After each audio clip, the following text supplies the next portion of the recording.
So, I usually don't make videos. I usually just scream my opinions into the void that is the comment sections of YouTube or Facebook or whatever website uses Discus. But now I'm going to scream my opinions into the void that is a YouTube video that will probably be seen by even less people. I would like to talk about why I didn't like She-Hulk. But first, I want to address this notion put forward by defenders of the show that anybody who didn't like the show is the real life equivalent of intelligentsia. Okay? It can't be the case that anyone who likes a thing you don't or doesn't like a thing you do is automatically the worst person on the face of the planet Earth. That is not a proper way to think. I decided not to like the show after watching it, not before the show even aired, because it stars a woman. I know those types of people exist because I've been arguing against those people online for years. I was online defending the CGI. It's not a movie with the $200 million budget. It's a TV show. The CG wasn't anywhere near as bad as people made it out to be. I was defending Eternals against people who didn't like it because it had a diverse cast. I was also defending Eternals against people who didn't like it because they made the black dude gay. I defended Ms. Marvel against comments like these. This is going to have to be my resume. I spent 20 minutes of my life, 20 minutes which I consider you to have stolen from me, compiling screenshots of comment exchanges I've had with people over the years, arguing in favor of and defending stuff that you would also defend. You, the fan of She-Hulk. When a new piece of media comes out, there's always people that like it, and there's always people that don't. And of these people, some have legitimate reasons for liking or disliking, and some have illegitimate reasons for liking and disliking. And maybe you're confused because these people sometimes make the same noises online. Like when The Last of Us 2 came out, people were legitimately upset about Joel's death, right? Spoilers. And that was revealed in a leak. I don't know how these people would have absorbed that if they had played it in game, but they were upset. They saw it in a leak. They were upset. Okay. Other people made up their minds long before the game came out. They didn't like it because it has lesbians in it and a trans kid. And some of these people are so stupid, they still believe to this day, 2 years later, that Abby is the trans one because she got big arms. And they review bomb the game. And no, I don't believe that positive review bombing happens. It doesn't happen. It's not a thing. The people who hate the game because of the lesbianism or whatever, most of them anyway, they don't just come right out and say, fuck this game, it has lesbians. Most of them will complain about Joel's death, to mask their bullshit. But if you press them a bit, like I did, press them in these comment sections, eventually they'll come out and say, oh, Naughty Dog is an SJW company and Neil Cuckman and this type of shit, right? It also doesn't help that many of the supposedly reasonable people had bad arguments when it came to The Last of Us 2. Like the idea that Abby doesn't have the right to get revenge on Joel because her father was a veterinarian, so the vaccine wasn't guaranteed. When the game expressly tells you that the vaccine was good, it was a go. And the idea that Joel could never be caught in this way because he was a badass super ninja that could never be caught unawares because he was able to spot that obvious setup was obvious. Even though Ellie had to save his life at least 3 times in the game. He got kicked in the face climbing a ladder and nearly got drowned in a puddle, He's not the soldier that, whatever, I don't want to relitigate that shit. Anyway, just know that because a person doesn't like a thing you do, doesn't mean they're in league with the fucking devil, So, why was I disappointed in She-Hulk? Okay, the show focused on the wrong stuff. It focused on the mundane, boring life of this person instead of the stuff that people come to a superhero show to see. That stuff has its place in the superhero show, but it shouldn't be the main focus. We need to see the small stuff, the quiet moments, the humanizing stuff, but that stuff is supplemental to what the audience wants to see in a superhero show, the superheroing. When I was a kid, I would read X-Men books. They would be off fighting the Shi'ar or whatever, and that would last a couple of issues. And then they go fight some other threat, and that would be a couple of issues. But in between these action stories, you get an issue here or there. They would just be at the X-Mansion, relaxing. You'd have students, you'd have X-Men, They be talking to each other, character building, world building, relationship building, exposition scenes and issues. They're just sitting there talking to each other. Maybe they lost a teammate and they're consoling each other. Then in the next issue, they'd go on to the next battle. In Falcon and the Winter Soldier, the first episode basically has no action in it. It's all exposition that builds the rest of the season and leads to action later on. Loki had quite a few conversation scenes that I thought were very well written. Loki and Mobius talking about jet skis or whatever. You get a well-written dialogue scene, with two actors who know what they're doing. That shit works. That can be fun to watch. Look at Spider-Man, right? Peter is a normal kid. Well, he's kind of a super genius, but he's got the normal problems of teenage life, right? He gets picked on in school. He's got this girl Gwen he doesn't know what to do with. He's got this girl MJ he doesn't know what to do with. His best friend Harry is a fucking smackhead. He lives with his aunt, his old lady. They can barely pay their bills. But then there's overlap. The bullies who pick on him, he could easily beat the shit out of them if he wanted to, because he's Spider-Man, but he can't because he has to maintain appearances. He's constantly late for stuff. He's not handing in homework. He's failing tests because he can't study because he's out there fighting supervillains, People think he's irresponsible little shit when he's actually the most responsible little shit. And his best friend's dad is his main villain. He's got a cool costume. He's got a cool power set. He's got a good rogues gallery. His supporting cast at the Daily Bugle and the school and all his villains, all this stuff comes together and it plays off each other in a way that makes Spider-Man really work.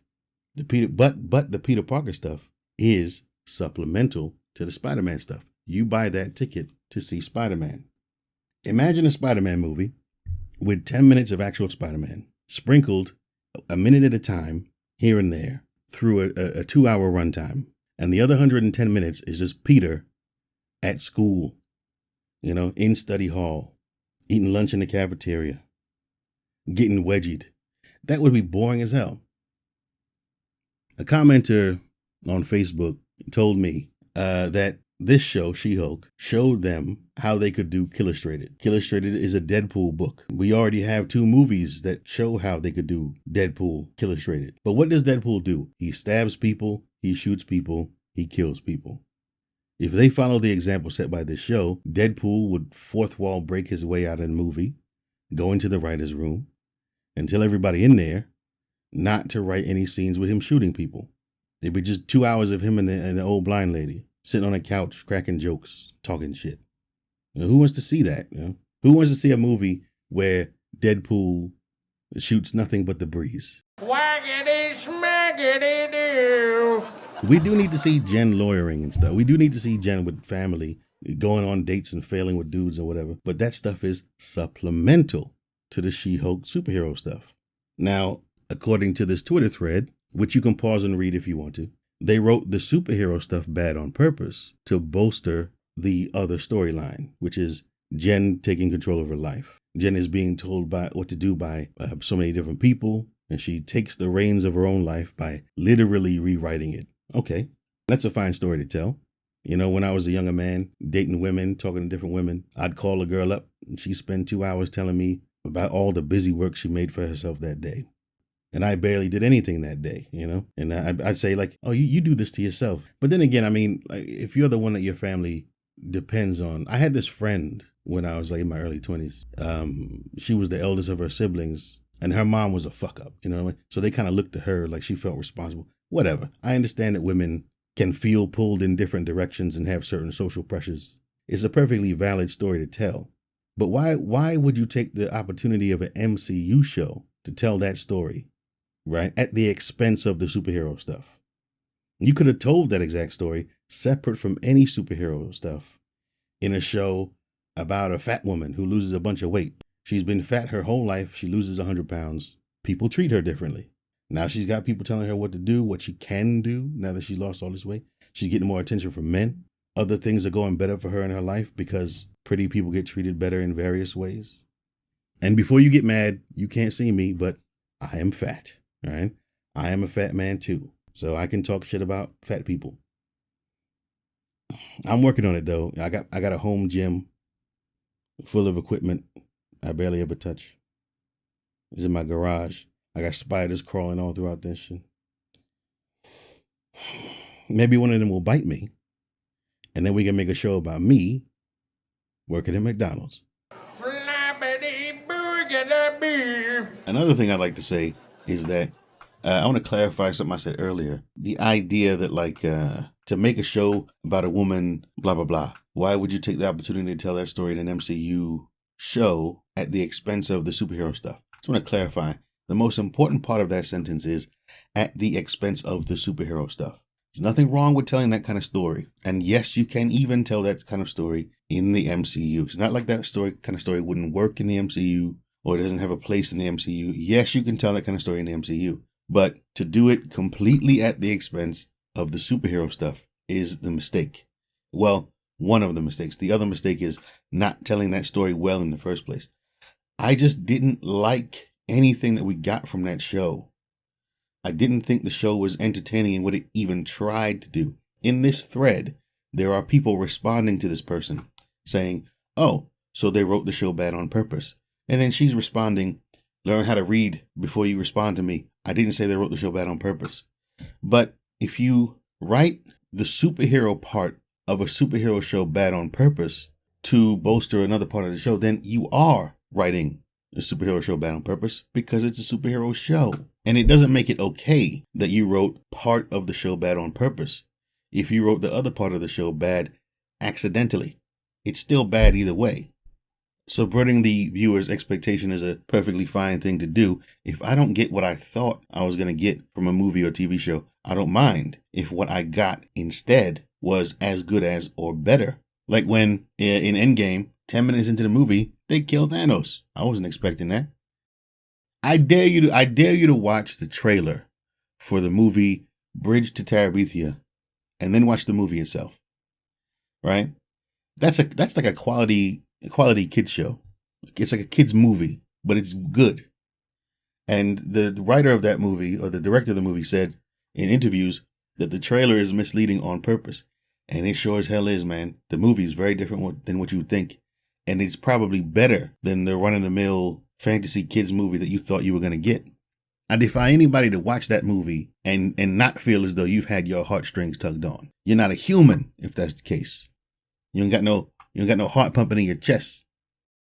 In the thread, somebody writes, citation needed. I don't know. This whole season screams troubled production, and I suspect that this was not the ending they originally intended. I actually didn't get that from the show. I don't think there's anything in the show that should lead anyone to believe that they wrote themselves into a corner, and they kind of had to hastily come up with a way of writing themselves out of this corner. I think the show went pretty much as they intended it to go, which is unfortunate considering where it went. Of course, the OP, the original poster, is using this image to defend the ending of the show. Now, I don't think it works because two reasons. Number one, in this book, yes, she's breaking the fourth wall. Yes, that is the end of one particular issue, but it is the end of one particular issue. There are many more issues to come after this one in which we get the things that we, read comic books for. I mean, we want to see She-Hulk smash. We want to see, action. And there's action in this book that leads up to this moment with all these blank pages. And there's many more issues to come. To end a season in this way, imagine a show is building to some action, and then instead of the action, you end the season with a fourth wall. I mean, who knows? God knows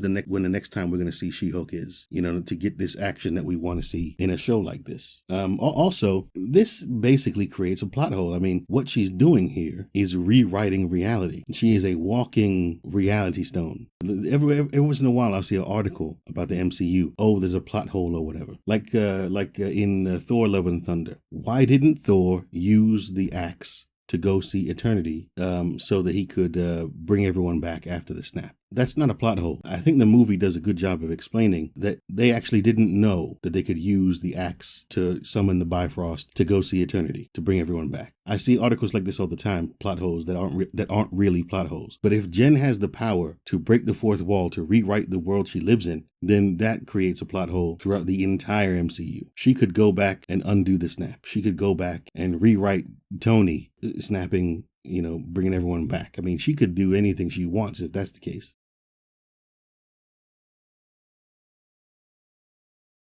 An interesting theme I'm seeing from the man-baby verse. They are disturbed by how in the first episode of She-Hulk, Bruce tells Jen what's what and she doesn't agree. And she never learns she was wrong or takes accountability for her defiance of male advice. I keep seeing variations on she's arrogant and she's irresponsible and she's whiny. I now understand these to mean she's confident in her ability to control her Hulk powers. She doesn't do things the way Bruce tells her to do, and she's a woman. The man-babies really didn't like how She-Hulk is immediately just great at being a Hulk, but totally blasé about it, while also not deferring to the male Hulk's view of things. From then on, they were going to dislike anything the show did as long as Jen never got her comeuppance. Okay, so fuck the man-babies. Fuck the man-baby verse. I know these people exist. I also dislike them. But the idea that people want her to defer to Bruce's advice because it's male advice as opposed to experienced advice is just fucking bullshit. The guy's been a Hulk for between 10 and 15 years. He knows what the fuck he's talking about. Yes, there were people who were extremely stupid in their reactions to the trailers and commercials. He flicks the boulder with his wrist and it goes a certain distance, and then she throws the boulder with her entire upper body, like she puts her waist into it and it goes further. And yes, there were people complaining, oh, they're going to make her better than him. Look, she's stronger than him. In the next commercial, he threw the fucking boulder into the sun or into outer space or whatever. I mean, he broke the atmosphere. Whatever. Of course he's stronger than him. Everyone knows he's stronger. And I do not believe it was ever the intent of the makers of the show to portray her that way. It was a mere flick of the wrist as opposed to a full body throw. You're blind if you didn't see that from the but whatever. Assholes are assholes, whatever. Bruce has been Hulk for 10 to 15 years. He has experience that she doesn't, and he's trying to help her. At this point, he doesn't know she doesn't have an alter ego. When he finds out that she doesn't have an alter ego, he amends his approach. But he still thinks that she needs training on how to control her temper. I mean, if you get superpowers, you're going to need training on how to use them. You're going to need to know how to open the door without ripping it off the hinges, or how to shake your coworker's hand without killing him. There's a thing in Justice League where Superman says, I live in a world of cardboard. You know what I mean? Like, you have to learn how to gauge your grip strength and stuff like that. So that's something that she has to learn. But beyond that, she does have to learn how to control her temper. I feel like I live in a world made of cardboard, always taking constant care not to break something. To break someone. There's a scene in there where she tells Bruce about all the stuff she has to deal with all the time. You know, men hitting on her and being talked down to by coworkers and stuff. And a lot of guys hear this type of stuff and they get offended. A couple of years back, there was a thing going around online. Teach men not to rape. It was a thing. You can Google that. I can't be bothered to explain that now. But it was a thing. A lot of guys were offended at this because the vast majority of men are not crazy, creepy, rapist people. But from a woman, I can't exactly adopt a woman's point of view, but from what I observe, men are in general vastly physically superior to women. So crazy men do pose a threat to women, right? Like the average woman might get hit on by 1,000 men in her lifetime. And it only takes one of them to be crazy and then she's done. So she has to be worried about this. I think women have an inflated sense of how many crazy men there actually are in the world because the crazy men are more bold. You know what I mean? Like they get hit on by crazy men more than they get hit on. Like a normal man will see a good looking woman walk down the street and he might think to himself, damn, she fine. Let me go talk to that girl. Well, she looked busy. Let me leave her alone. But a crazy dude is like, pussy. And he just goes for it. You know what I mean? So, yeah. So women do have an inflated sense of how many crazy dudes there are in the world. So I think that everything that she says in this scene is valid. I mean, if you know women, like for a period of time, I worked in a supermarket. And the girls on the checkout, man, there would be some creepy dudes in there trying to hit on them girls, you know? There was one girl, she was really good looking. This guy, he came and he bought over $100 worth of groceries. And he stood there and watched her scan and pack all these groceries. And then he went and returned it and got his money back. He just wanted to stand there and watch her pack his shit. You know what I mean? There's some creepy ass shit. There's dudes out there do creepy shit. Whatever, I'm digressing from my point. She is a Hulk now. So she's got to learn how to move in this world being a Hulk. She doesn't have to face the exact same trials and tribulations as him because she doesn't have to deal with having an alter ego. But it does turn out to be the case that Bruce is right. she does kind of Hulk out in episode 8. She smashes that wall of monitors. She smashes through the actual wall. She grabs that dude. She actually growls in his face. She Hulks out, right? So she did need to learn how to control her emotions. You can't be emotional. Forget Hulk rage.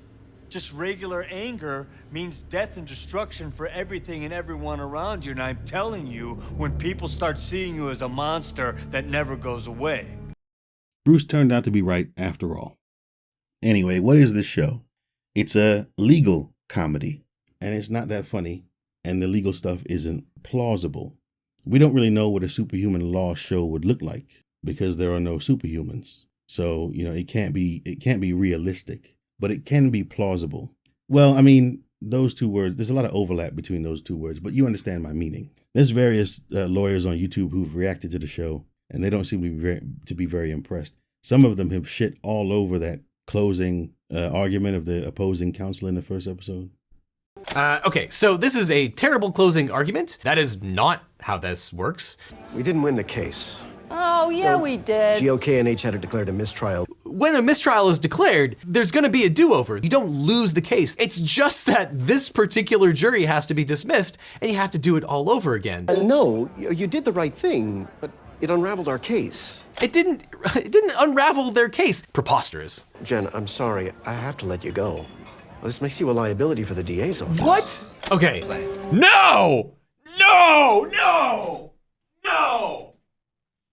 Okay, 10 seconds into this closing argument, and it is already the worst closing argument I have ever heard. I wish the lawyers that I went up against in catastrophic personal injury cases were this bad. Even though my client is responsible for these deaths, you can't hold my client responsible for these deaths. It's just ridiculous. The case with Titania, whatever the fuck her name is, that's a complete joke.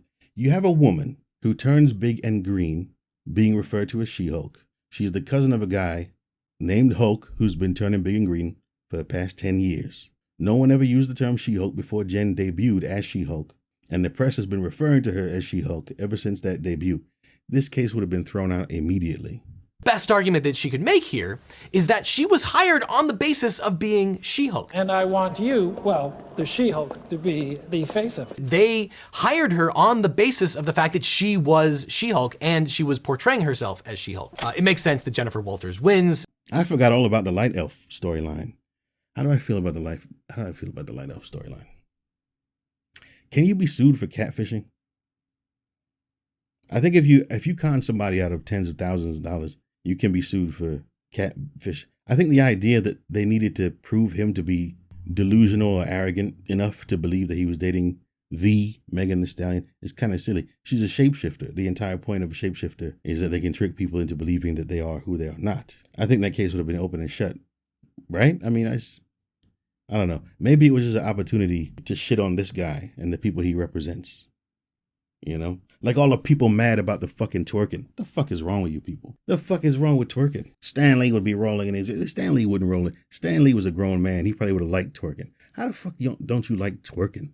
You got a girl with a nice ass twerking in front of you. How do you not like the clapping of some beautiful cheeks? I don't know. I haven't seen a good sitcom in a while. The last show to make me laugh out loud was Community. I think this show made me chuckle twice, maybe. When the magician pulled that bird out from under the handkerchief, that kind of caught me by surprise. I thought that was it made me chuckle. The episode, mean, green, and straight poured into these jeans. I wasn't expecting that line to be spoken in the show. The idea that she would use that sentence in her dating profile bio is so stupid, you know what I mean? And the deadpan delivery of the line by the actress who read it, yeah, that was mildly funny. One of the defenses of the show that I've heard is that it avoids superhero cliches. It does. It avoids those cliches by not being a superhero show at all. Unfortunately, it doesn't avoid any other cliches. I mean, first off, it's just wrong to avoid the cliches in that way. I mean, it's like saying, how do I avoid finding myself working a job I don't like? Oh, well, then just be unemployed. How do I find myself avoiding the pitfalls of romantic relationships? Oh, just be single. These are not the best solutions to those problems. And the show does not do a good job of avoiding any other kind of cliches. The best friend is the example of the bestie cliche, the bestie trope character, right? The cool girl character, she's one as well. The guy she goes on a date with who she likes. This guy says all the right things in all the right ways that are cliche that come from every sitcom of a girl on a date with a guy that she sleeps with on the first date. He says exactly the right stuff. And she says the famous phrase, "Let's make that to go," which is a phrase I've heard in billions of other sitcoms. The first guy she goes on a date with, she's talking, he's not paying attention. At some point she realizes he's not paying attention, so she starts saying more outlandish things, and he's still not paying attention. I've seen that exact scene in other sitcoms before. The mother is a trope character. The mother's a cliche. She says, snarky things that undercut the confidence of her daughter. Oh, this much sugar is very bad for you and your waistline. There is the nicest young man who works at the coffee shop that I go to. Do not set me up, Mom. No, he's much too young for you. I told him that my daughter was a superhero. He hadn't heard of you. I've seen that trope in a billion other sitcoms. And then there's the exchange where her dad's like, "No one's going to talk about it, honey." And the first thing the guy says when she walks in the room is, "You got fired. Oh, come on, blah, blah, blah. Oh, you told me to bring it up. I told you not to bring it up." I've heard those exact lines in other sitcoms before. This show is packed full of tropes and cliches. Another commenter told me, "You clearly haven't read the 1989 run of Sensational She-Hulk by John Byrne. This show is just like that book." Well, no, I hadn't read that book before this show. But if you flick through that book, other than the presence of She-Hulk and some fourth wall breaking, there's very, very little resemblance to that show in the book. There's action in every issue of that book. And she gets up to all kinds of different things, She-Hulk is a different kind of animal, though. I mean, she doesn't really do technically straight up superhero stuff as much as the next superhero. She just kind of ends up in silly situations that require her to punch people. But Hulk does smash, not just Daredevil. This book is actually much more like the 2004 book by Dan Slott and Juan Babillo. And I actually did collect that book at the time it was being released. I see that Dan Slott has tweeted support for the show. I'm sure there are conspiracy theorists out there right now claiming he's doing this under duress. I'm not one of those people. The book is funnier than the show. There's an Erin Brockovich gag in there. Her client is suing his former employer for giving him superpowers that he can't control and is ruining his life. She presents these former employers with water from where he got his powers, and they immediately start fighting over the water, trying to drink the water to get powers, And there's a real human moment later on in that same book where the guy with the powers, his wife runs out on him, and so he's about to go nuclear, and she's standing right next to him, and she turns it back into her gen form, and so if he continues, she'll die, right? So she basically talks him down from the ledge, Okay, so I felt the need to go back and get some more screen caps because Dan Slott made a tweet where he mentioned Captain Marvel. So here's a couple of tweets of me defending Brie Larson. Yes, I am terminally online. You can say that all you want. He made a tweet.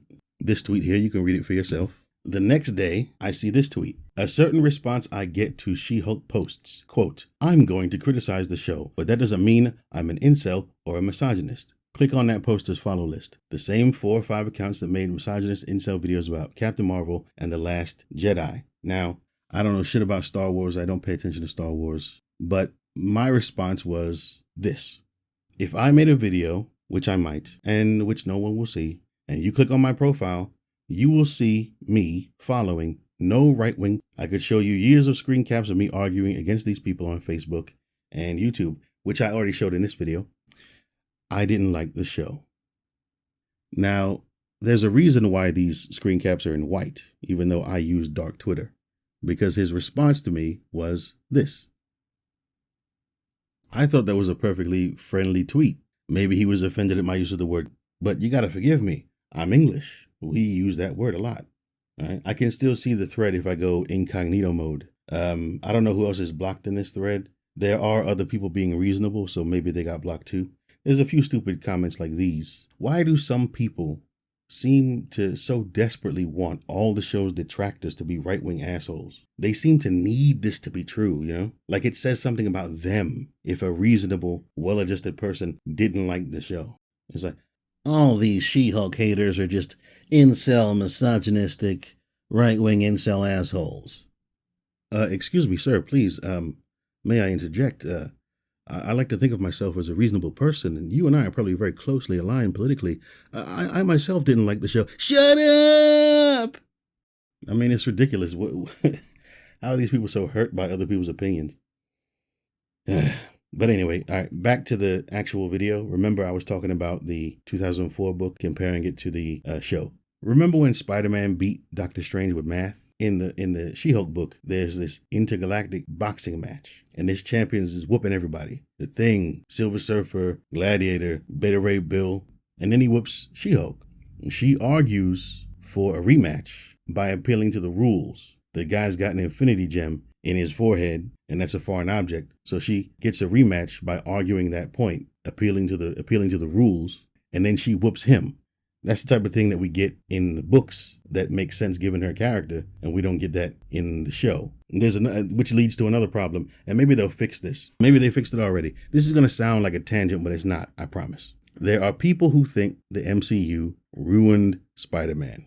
They say that in the books, he's out there on his own, not part of any group. He's not getting an Avengers or S.H.I.E.L.D. paycheck, and that in the movies, Iron Man just hands him everything, and Iron Man makes everything for him. And so they say that that's a fundamental change to the character. I disagree. It's not a change to the character. It's a change to his circumstances. The core of the character is unchanged. Tobey Maguire's Peter was all right, but his Spider-Man wasn't funny. It's you who's out, Gobby. Out of your mind. Hey, kiddo, let Mom and Dad talk for a minute, will you? He's supposed to be funny. Andrew Garfield's Peter was too emo.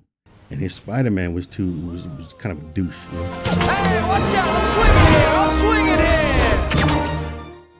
Tom Holland's Spider-Man, in isolation, the core of the character himself, separate from the circumstances surrounding him, is the most comics accurate Spider-Man on screen. The way he plays Spider-Man is straight from the comic books. It's the circumstances around him they had to change to write him into the MCU. We've already had 5 movies where he's out there on his own. Now he's part of a shared universe. They wrote him in as best they could. Like the way Spider-Man is in Civil War, especially. He talks during the fight. He never shuts up. The thing with the shield. That thing does not obey the laws of physics at all. Look, kid. Oh, you got a metal arm, and the wings are carbon fiber. Other characters will sometimes tell Spider-Man, I knew you were taking this more seriously when you stopped talking, shit like that. I knew you were finally getting serious when you stopped cracking your pathetic little jokes. It's 100% comics accurate, The character is not changed. And with the end of No Way Home, he's out there by himself again. So, I guess you got what you wanted. But with She-Hulk, they made a huge change. And again, maybe they fixed this at the end. Yeah? In the comics, she loves being She-Hulk. Holden Holloway hires her to be Jen Walters, but she wants to be She-Hulk. Here she is decompressing after work by changing back into She-Hulk. Here she is changing into She-Hulk after a one-night stand because she doesn't want the guy to see her as Jen. Here she is working out as She-Hulk because it's easier for her to do that. Everything else in life is easier as She-Hulk too. In the show, she wants being She-Hulk to affect her life as little as possible. Holden Holloway hires her to be She-Hulk all the time, which she's not happy about. She says that she'll never wear the costume that the drip broker makes for her. Oh my God. Until a 20-second conversation with the cute boy convinces her otherwise. But maybe they fix this. At the end, she does tell the reporter guy that she'll help people as both Jen Walters Now tell our viewers, She-Hulk. who are you wearing to court today? Okay, now this is a tangent though. I have to go on this tangent. When the reporter guy asks, who are you wearing? I understand that female celebrities get asked stupid questions all the time. This was a thing a couple of years ago. I was seeing this in the news. Actors are asked about their process and how they found the character. And then women are asked how they wear such tight outfits without visible panty lines or whatever. How much weight have you lost to get into this shape right now? You did not just ask me that I'm question. just saying, you're like... Now, were you able to wear undergarments? If You're like the 5th person that's asked me that. Well, no, because what is going on? But this isn't our fault. You did this to yourselves. It comes from red carpet events. Who watches red carpet shows? Like the red carpet pre-show for the Oscars or whatever. Who watches that stuff? Women. I'm not out here like, I can't wait to find out what kind of bow tie Mahershala Ali is wearing to the BAFTAs. You know what I mean? Like we don't do that. We don't watch these shows. You are the ones that want to know what they're wearing. You are the ones that watch these red carpet shows, and you like the question, who are you wearing? Who are you wearing? You look stunning. Tell us about. You watch the after show where they roast people for the shit they had on. You watch E! News the next day to see where you can buy the knockoff versions of the dresses. All of this stuff that you have shown yourself to be interested in has convinced the media that the fan bases of female celebrities want to know this stuff. This is a monster of your own creation. So that's a tangent. Now I'm going to get back on point again. I thought the first episode was very good. The second and third episode were okay, but they felt like they could have been one episode. The fourth episode was all right. Not as good as the first, but it was okay. Then you get the fifth and sixth episode, which is when I started to feel like maybe this show wasn't going anywhere. Some people ask, like, why would you watch an entire show you hate? I didn't hate it at first, and I thought it was going somewhere. Again, episode 5 and 6, these two episodes could have been one episode. The stuff with Mr. Immortal could have been more interesting. It would have been interesting to see how a guy who can't die, has lots of wives and children and stuff over the course of his life. But these women were like all the same age. There wasn't much of a spread between the ages of these women. Like a normal man could rack up this many wives between age 20 and 60 if he bounced every 3 to 5 years, I'm expecting a guy who's immortal to be married for like 10, 15, 20 years. He has kids that start looking his age or at least too old to be his kid. Then he has to leave. And the fight with Titania Titania, whatever the fuck her name is, that fight was terrible. I mean, a fight between these two is supposed to be a big deal, Furniture is supposed to move. Shit's supposed to get broken. If you don't have the budget to do it, fine. But then why bother doing it, Episode 8 was good, and it had an actual, like, plausible courtroom scene. And we get her in costume finally. And then episode 9 just ended in a plop. I might get accused of wanting pure fan service, right? The first time I ever heard that phrase was in reference to nudity in anime. Get them anime titties out. That's fan service. Now that phrase seems to be used to describe giving fans what they want that's frivolous, like giving fans the frivolous shit that they want. But that doesn't make any sense really, because that would be like saying that the fight in The Boys between Homelander and Butcher and Soldier Boy was fan service. Like, isn't that what the entire show is building to? Like Rocky ends in a boxing match. That's fan service? People buy a ticket to see a movie expecting to be entertained. They're not entertained. And you're like, oh, what do you want? Fan service? That would be like Savion Glover saying, what, you want me to tap dance for you? It's like, yeah, you're like, that's what you're famous for. You know what I mean?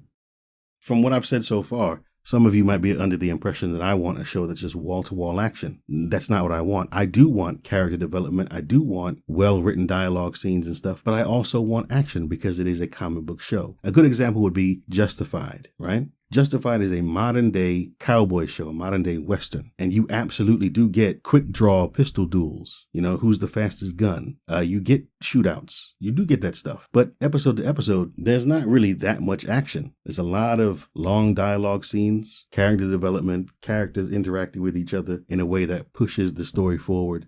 The dialogue in that show is extremely well written, and it is well delivered by the actors. Timothy Olyphant is great. Walton Goggins is just fucking amazing in that show. And so, yeah, I don't want the show to be just pure action at the sake of character development.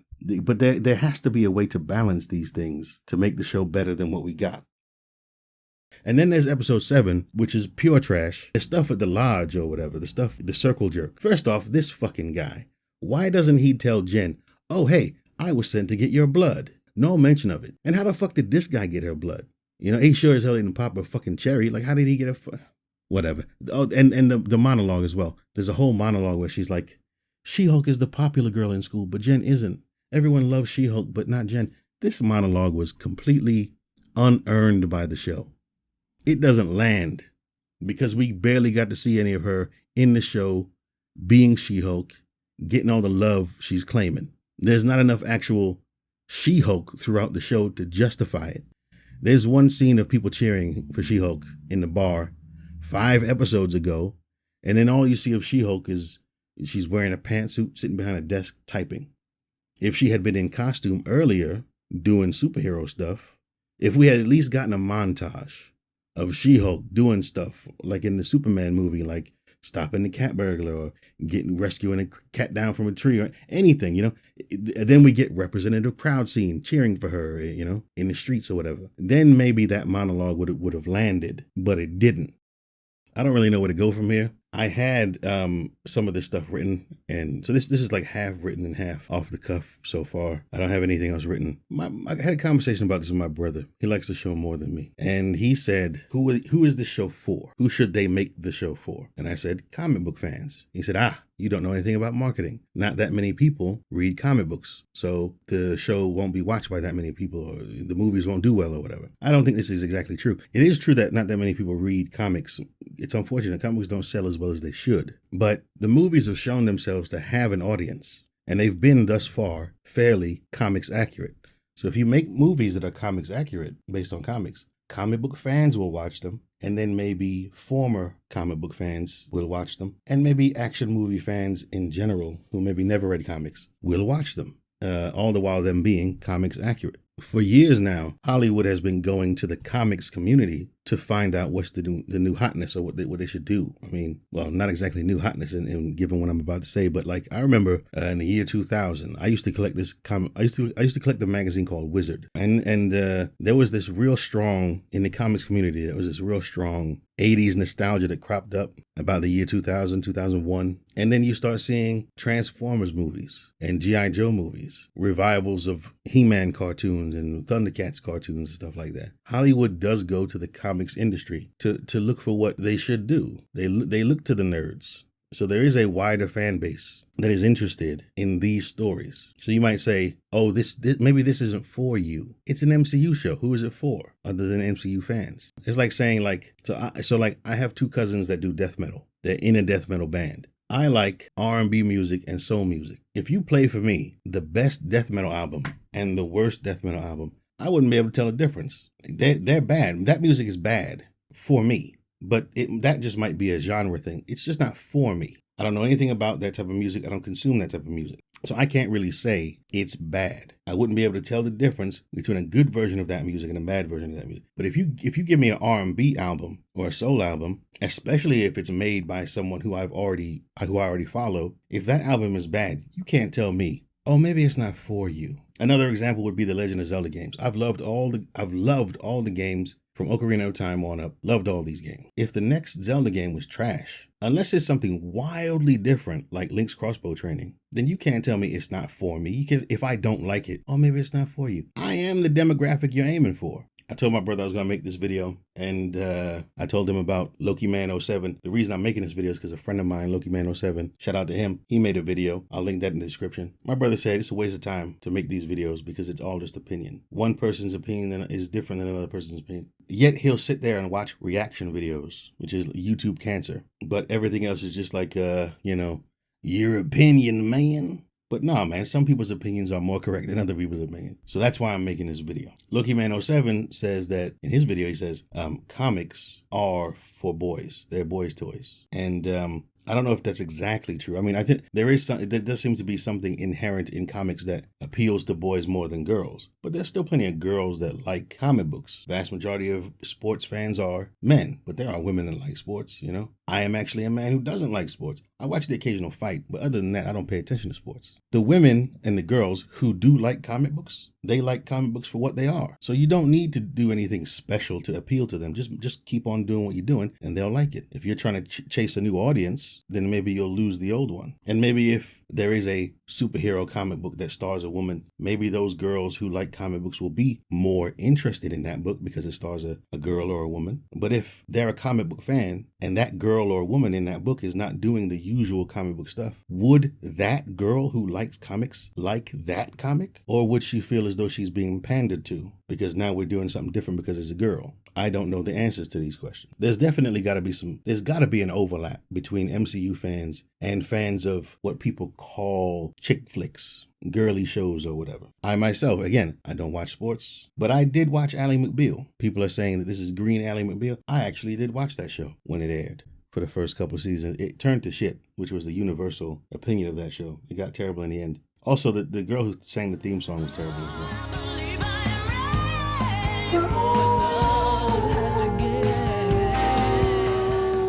But yeah, I did watch that show. I also watched New Girl. I watched Buffy and Angel. I watched the first season of Grey's Anatomy, but that might not count because it was only 9 episodes. What else? I never did watch Modern Family, though maybe I should. Friends? Does Friends count? Everybody watch Friends. Anyway, the thing I'm trying to say is like, okay, overlap. There's so-called chick shows, girly shows, and then there's the MCU stuff. If you're a fan of like Gilmore Girls and you're a fan of the MCU, if you get a show set in the MCU that's just straight up Gilmore Girls, would you be happy with that? Because you've already got that type of show to go to, right? Like if I'm a fan of like, if there's 2 TV shows on air, they've each been on for like 3 or 4 seasons. One is an action show, one is a comedy show. If all of a sudden in the 4th season of these shows, the comedy show did action and the action show did comedy, that would be really weird. It's like, I don't go to you for this. You know what I mean? Even if it was good action and good comedy in these shows, it would be jarring to see those shows switch up like that. If you go to the MCU for MCU action and stuff, then why would you want, it just doesn't make sense. And let's say you're not a fan of the MCU. Let's say you are the type of person who consumes, Gilmore. I'm shitting on Gilmore. I'm not really shitting on Gilmore Girls. That might be, I've never seen it. It's the type of thing that doesn't appeal to me. I see commercials for it or whatever. It was good enough to get a revival. Good for them. They're fans. They brought it back. Maybe if I had a girlfriend who was like, come watch this with me, maybe I'd like it if I watched it. But it's just not the type of thing I gravitate towards. But if you're the type of person that likes Gilmore Girls, 90210, Melrose Place, Everwood, are you checking for the MCU? Because this seems like the type of show that you might like, because I sure as hell didn't like it as an MCU fan. Maybe you'd like this show, but are you even aware of this show's existence? Because are you checking for the MCU? I'm not checking for, if the makers of Glee did an action show set in the Glee universe, even if it was the greatest action show ever made, I would probably miss it. I probably wouldn't see it because I wouldn't be checking for it. From the makers of Glee comes an edge-of-your-seat thrill ride. I'm not checking for that. Are you checking for, from the makers of Endgame comes a show about a girl living in the Big Apple? You know what I mean? Are you checking for that? That's like Black Widow. Oh my God, the Black Widow trailer. They made that show. They made the Black Widow show. You fucking made the Black Widow show. Oh my God. Fucking... God damn. So there was a time when all the MCU shows were starred men, right? All the MCU movies. And Black Widow, she was in a few of them. She was in Iron Man. She was in the Avengers. She was in Winter Soldier. And people were wondering, when is she going to get her own movie? And the joke was that they're going to do a superhero movie, but now it's going to be all girly because they got to do it different because it's for a girl. You know what I mean? And so that was a spoof on Saturday Night Live. And you've now basically done this. This is basically what She-Hulk is. Fuck. All right, I'm done. I actually do want the show to get a season 2 because I want them to correct their mistakes. And I did like Tatiana Maslany as Jen She-Hulk. Yeah, there's ways this could have been better. There is no law of the universe that says it's impossible to make a good female-led superhero show. And there's plenty of good female writers that can do it. I don't know shit about Jessica Gao's history or resume. She didn't do a good job here. Zeb Wells wrote the 7th episode. He's an actual comic writer. And that was the worst episode, so I don't know how that happened. But whatever. If you like the show, good for you. If you didn't like the show because it stars a woman, and you made up your mind that you were never going to like the show because it stars a woman, fuck you forever, man. You make reasonable people like me look bad by existing online.